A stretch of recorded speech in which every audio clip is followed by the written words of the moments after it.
നമസ്കാരം. മലയാളി വാർത്തയിലേക്ക് സ്വാഗതം.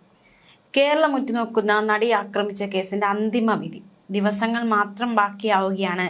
അന്തിമ വിധി വരാൻ 8-ാം തീയതിയാണ് ഈ ഒരു വിധി വരുന്നത്. 27 തവണ മാറ്റിവെച്ച കേസിന്റെ വിധിക്ക് വേണ്ടി സിനിമാ ലോകം ഉറ്റുനോക്കുകയാണ്. നടൻ ദിലീപിന്റെ ഭാവി നിർണ്ണയിക്കുന്ന വിധി കൂടിയായി ഇത് മാറുകയാണ്. കേസിൽ 8-ാം പ്രതിയാണ് ദിലീപ്. കേസിന് ആസ്പദമായ സംഭവം നടന്ന വേളയിൽ ദിലീപ് ചിത്രത്തിലുണ്ടായിരുന്നില്ല. മാസങ്ങൾ പിന്നിട്ടപ്പോഴാണ് ദിലീപിലേക്ക് അന്വേഷണം എത്തിയത്. 2017 ഫെബ്രുവരി 17 രാത്രി നടിക്ക് നേരിട്ട ക്രൂരതയെ സംബന്ധിച്ച് അന്വേഷിച്ച പോലീസ് നടുക്കുന്ന വിവരങ്ങളാണ് കണ്ടെത്തിയത്. കൊട്ടേഷൻ പ്രകാരം അപകീർത്തികരമായ ദൃശ്യങ്ങൾ പകർത്താൻ നടിയെ തട്ടിക്കൊണ്ടുപോയി പീഡിപ്പിച്ചതാണ് കേസ്. വിചാരണ കോടതിയിൽ നടന്ന വാദങ്ങളുടെ വിവരങ്ങൾ പുറത്തു വന്നിരുന്നു. കാവ്യ ദിലീപ് ബന്ധമാണ് നടിയെ ആക്രമിച്ചുകൊണ്ടുള്ള കൃത്യത്തിന് കാരണമെന്നാണ് പ്രോസിക്യൂഷൻ വാദിച്ചത്. കാവ്യയുടെ നമ്പറുകൾ പല പേരുകളിലാണ് ദിലീപ് ഫോണിൽ സേവ് ചെയ്തിരുന്നത്. രാമൻ, RUK, അണ്ണൻ, മീൻ, വ്യാസൻ എന്നീ പേരുകളിലാണ് കാവ്യയുടെ നമ്പറുകൾ ദിലീപ് തന്റെ ഫോണിൽ സേവ് ചെയ്തിരുന്നത്. കാവ്യയുമായുള്ള ബന്ധം മഞ്ജു വാര്യരിൽ നിന്നും മറച്ചു പിടിക്കാനായിരുന്നു ഇത്തരത്തിൽ മറ്റു പേരുകൾ നൽകിയതെന്നും പ്രോസിക്യൂഷൻ വ്യക്തമാക്കിയിരിക്കുന്നു. ദിൽക്ക എന്ന പേരിലാണ് ഡ്രൈവർ അപ്പുണ്ണിയുടെ ഫോണിൽ കാവ്യയുടെ നമ്പർ സേവ് ചെയ്തിരുന്നത്. ഈ നമ്പർ ഉപയോഗിച്ചിരുന്നതും ദിലീപാണെന്നാണ് പ്രോസിക്യൂഷൻ വാദിക്കുന്നത്. കാവ്യയും ദിലീപും തമ്മിലുള്ള ബന്ധം നടി പുറത്തു പറഞ്ഞതാണ് കൊട്ടേഷന് കാരണമെന്നും പ്രോസിക്യൂഷൻ വാദിച്ചു. അതേസമയം പ്രോസിക്യൂഷൻ ആരോപണം തള്ളിയാണ് ദിലീപ് കോടതിയിൽ വാദിച്ചത്. കൊട്ടേഷൻ നൽകിയതിന് തെളിവില്ലെന്നും പോലീസ് കെട്ടിപ്പൊക്കിയ കെട്ടുകഥകളാണിതെന്നുമാണ് ദിലീപിന്റെ വാദം. ആക്രമിക്കപ്പെട്ട നടിയോട് വ്യക്തിവൈരാഗ്യം ഉണ്ടായിരുന്നില്ലെന്നും മഞ്ജുവുമായുള്ള വിവാഹമോചനത്തിനും നടിയൊരു കാരണമല്ലെന്നും ദിലീപിന്റെ വാദം. 2012 തന്നെ മഞ്ജു വാര്യർ ദിലീപും കാവ്യയും തമ്മിലുള്ള ബന്ധം തിരിച്ചറിഞ്ഞിരുന്നുവെന്നും പ്രോസിക്യൂഷന്റെ വാദത്തിലുണ്ട്. ദിലീപിന്റെ ഫോണിൽ വന്ന മെസ്സേജിലൂടെയാണ് ഇക്കാര്യം അറിയുന്നത്. മറ്റു പേരുകളിൽ വന്ന മെസ്സേജിൽ സംശയം തോന്നിയതോടെ മഞ്ജു വാര്യർ സംയുക്ത വർമ്മയ്ക്കും ഗീതു മോഹൻദാസിനും ഒപ്പം നടിയെ പോയി കാണുകയായിരുന്നു. തുടർന്ന് നടി ഇക്കാര്യം പറയുകയും ചെയ്തുവെന്നാണ് പ്രോസിക്യൂഷൻ വാദം. കൊട്ടേഷൻ പ്രകാരം അപകീർത്തികരമായ ദൃശ്യങ്ങൾ പകർത്താൻ നടിയെ തട്ടിക്കൊണ്ടുപോയി പീഡിപ്പിച്ചെന്നാണ് കേസ്. സിനിമയെ വെല്ലുന്ന നാടകീയ രംഗങ്ങളിലൂടെ കടന്നുപോയതായിരുന്നു നടിയെ ആക്രമിച്ച കേസിലെ വിചാരണ. വിസ്താരത്തിനിടെ 28 സാക്ഷികൾ കൂറുമാറി. ആകെ 9 പ്രതികൾ കേസിലുണ്ട്. ഇതിൽ കുറ്റകൃത്യത്തിൽ നേരിട്ട് പങ്കെടുത്തത് 6 പേർ. പൾസർ സുനി എന്ന സുനിൽകുമാർ, മാർട്ടിൻ ആന്റണി, മണികണ്ഠൻ, വിജീഷ് VP, വടിവാൾ സലീം എന്ന സലീം, പ്രദീപ്, ചാർലി തോമസ്, ദിലീപ്, സനൽകുമാർ, പൾസർ സുനി മുതൽ പ്രദീപ് വരെയുള്ള 6 പ്രതികളാണ് കുറ്റകൃത്യത്തിൽ നേരിട്ട് പങ്കെടുത്തവർ. 7-ാം പ്രതി ചാർലി തോമസിനെതിരെ പ്രതികളെ ഒളിവിൽ പോകാൻ സഹായിച്ചു എന്ന കുറ്റമാണ് ചുമത്തിയിരിക്കുന്നത്. നടനും നിർമ്മാതാവുമായ ദിലീപാണ് പട്ടികയിലെ 8-ാമൻ. കുറ്റകൃത്യത്തിനായി ഗൂഢാലോചന നടത്തിയെന്ന കുറ്റമാണ് ദിലീപിന് നേരെ ചുമത്തിയിട്ടുള്ളത്. 9-ാം പ്രതി സനൽകുമാറിനെതിരെ പ്രതികളെ ജയിലിൽ സഹായിച്ചു. മാത്രമല്ല അപ്പുണ്ണിയുമായും നാദൃശയുമായും ഫോണിൽ സംസാരിക്കാൻ സഹായം നൽകിയ എന്നീ കുറ്റങ്ങളും ചുമത്തിയിട്ടുണ്ട്.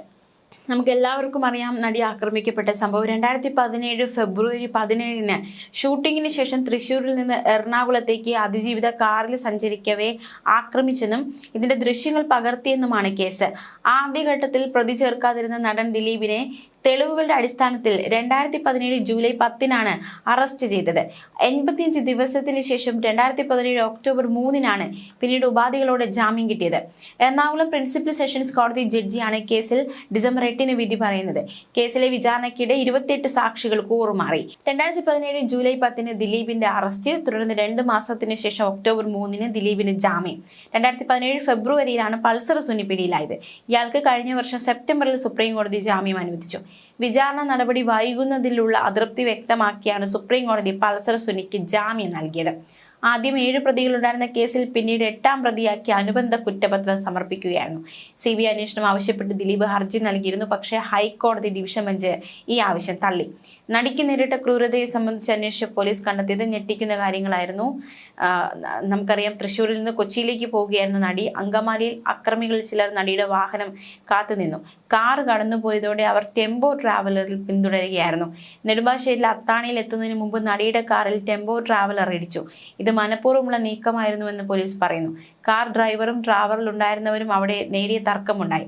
ഇതിനിടെയാണ് നടി ഇരുന്ന സീറ്റിലേക്ക് അക്രമികൾ ഇടിച്ചു കയറിയത്. കാർ വീണ്ടും കുതിച്ചു. പിന്നാലെ ട്രാവലറും കുതിക്കുകയായിരുന്നു. ക്രൂരകൃത്യത്തിന് ശേഷം അക്രമികൾ രക്ഷപ്പെട്ടു. നടിയും ഡ്രൈവറും എത്തിയത് കൊച്ചിയിലെ മുതിർന്ന നടന്റെ വീട്ടിലേക്കായിരുന്നു.